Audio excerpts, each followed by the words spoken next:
भाइयों बहनों, आज इस घर में एक साथ एकत्रित होने का मतलब यही है कि हम सब ईश्वर को धन्यवाद देने के लिए एकत्रित हुए हैं।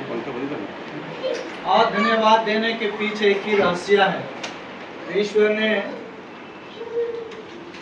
सृष्टि का पूरे परिवार के लिए यह निवास स्थान तैयार किया है और जहाँ वे ईश्वर के मंदिर में निवास करेंगे।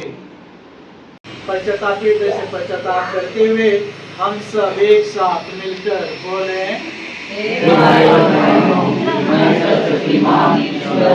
और आपको मेरे सामने स्वीकार करती हूँ कि मैंने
पहला पाठ एजिकियल का ग्रंथ।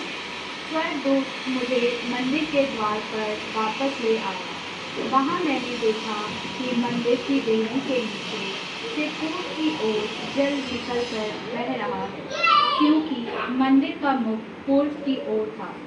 जल वेदी के दक्षिण में मंदिर के दक्षिण पार्श्व के नीचे से बह रहा था।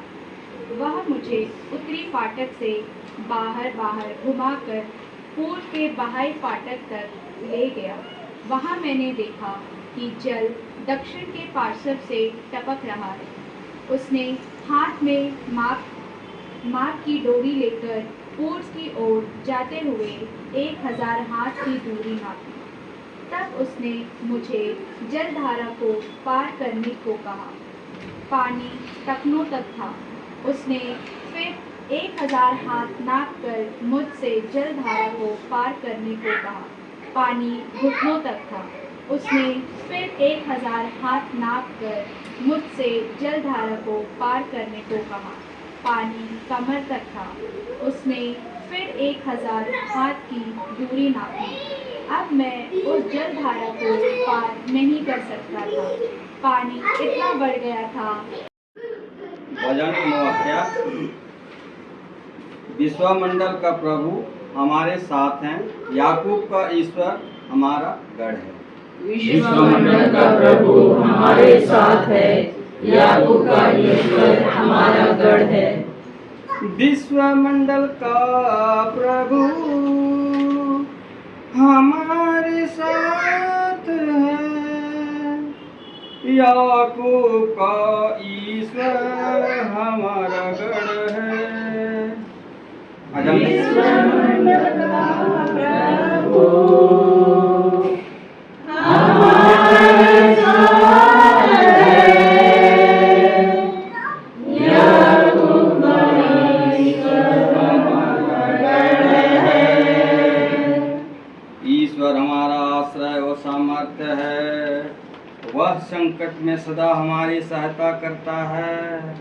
इसीलिए हम नहीं डरेंगे, चाहे पृथ्वी कांप उठे चाहे पर्वत समुद्र के गर्त में खिसक जाए।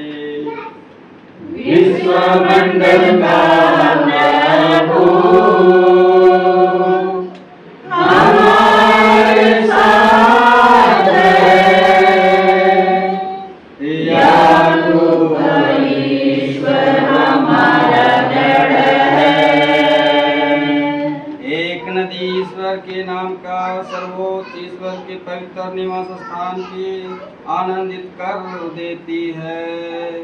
ईश्वर उस नगर में रहता है, वह कभी नष्ट नहीं होगा। ईश्वर प्रातःकाल उसकी सहायता करता है। विश्व मंडल और आप लोगों ईश्वर की खेती, ईश्वर का भवन, ईश्वर से प्राप्त अनुग्रह के अनुसार मैंने कुशल वस्तुपति की तरह नींव डाली है। कोई दूसरा ही इसके ऊपर भवन का निर्माण कर रहा है। Hallelujah, hallelujah, hallelujah, hallelujah, hallelujah, hallelujah.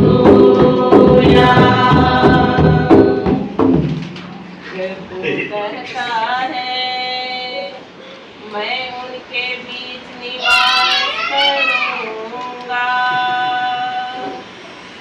Hallelujah, hallelujah, hallelujah, hallelujah,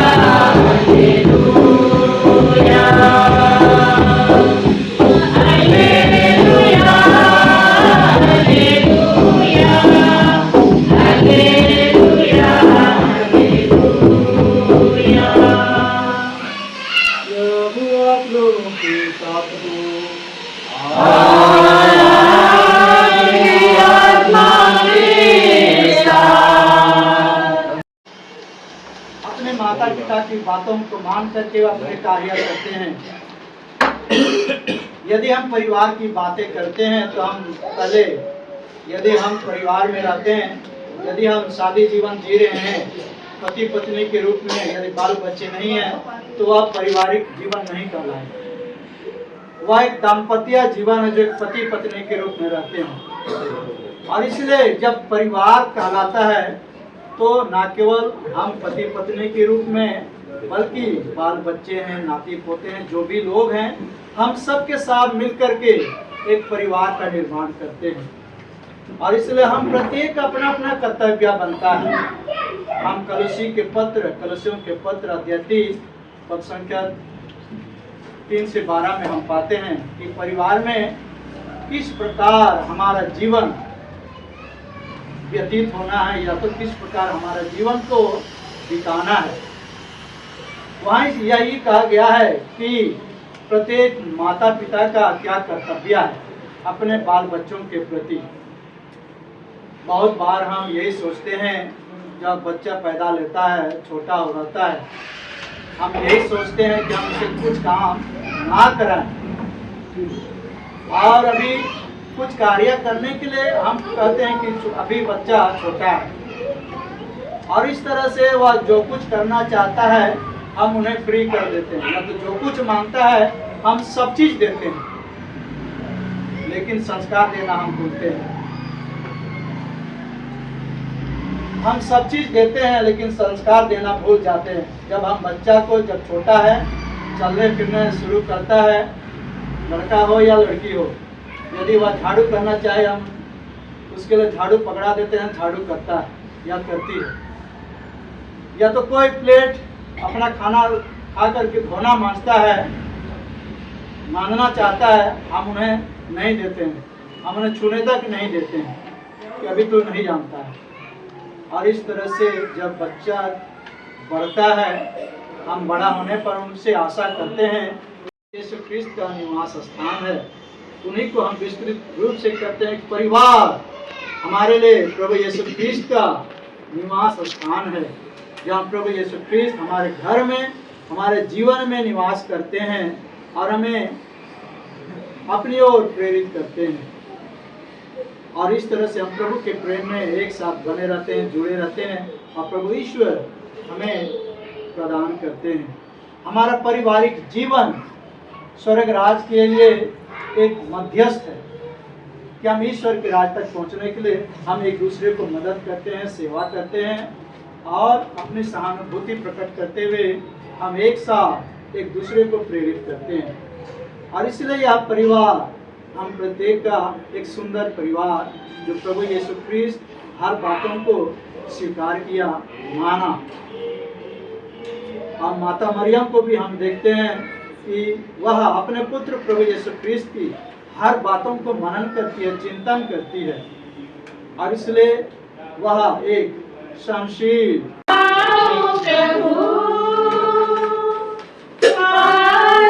कुछ भी नहीं, छोटा सा दिल, प्यारा सा जीवन चढ़ाऊं तुझे, क्या भेंट चढ़ाऊं प्रभु, आज कुछ भी नहीं, छोटा सा दिल,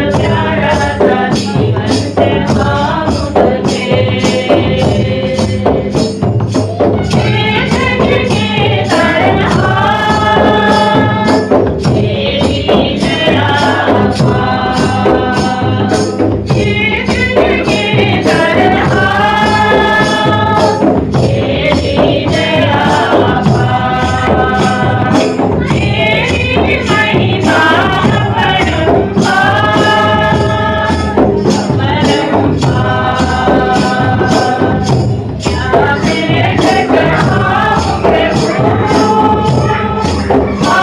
सा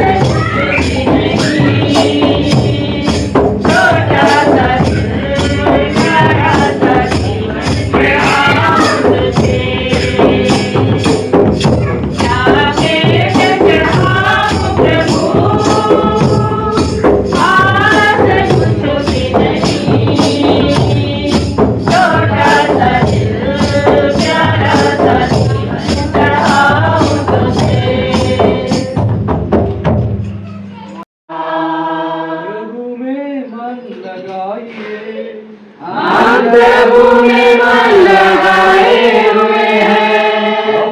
चढ़ाऊं तुझे।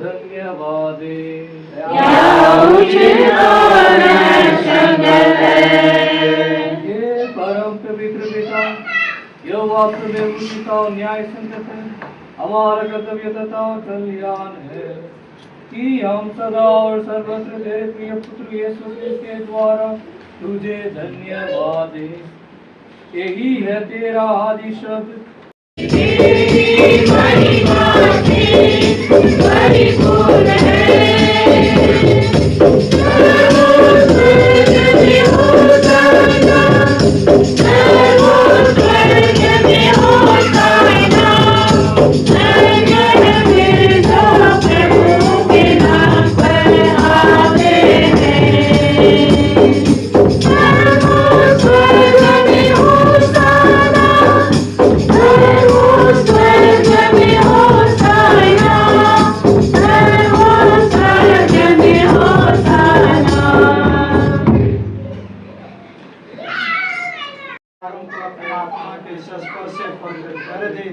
किया हमारे प्रभु यीशु ख्रीस्त का शरीर तथा रक्त बन जाए। जब वे स्वेच्छा से मृत्यु के लिए सौंपे गए, उन्होंने रोटी ली, तुझे धन्यवाद दिया और रोटी तोड़कर उसे अपने शिष्यों को देते हुए कहा, तुम सब इसे लो और इसमें से खाओ, क्योंकि यह मेरा शरीर है जो तुम्हारे लिए बलि चढ़ाया जाएगा।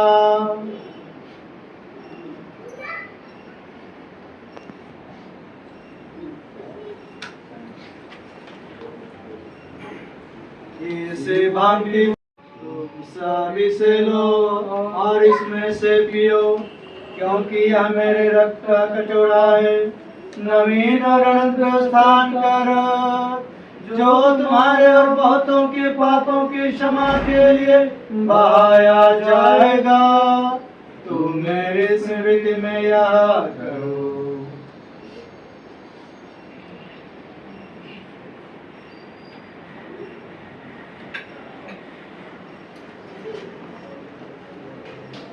विश्वास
जूस से हाय,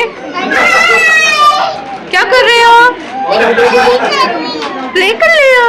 कहाँ पे आए हो? पार्टी में। क्या हो रहा है ये?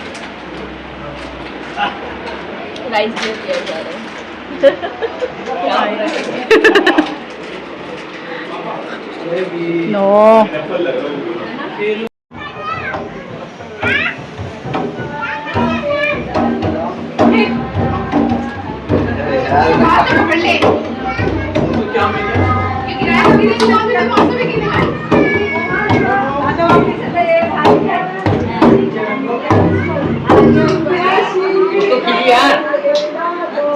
करते रहिए डांस।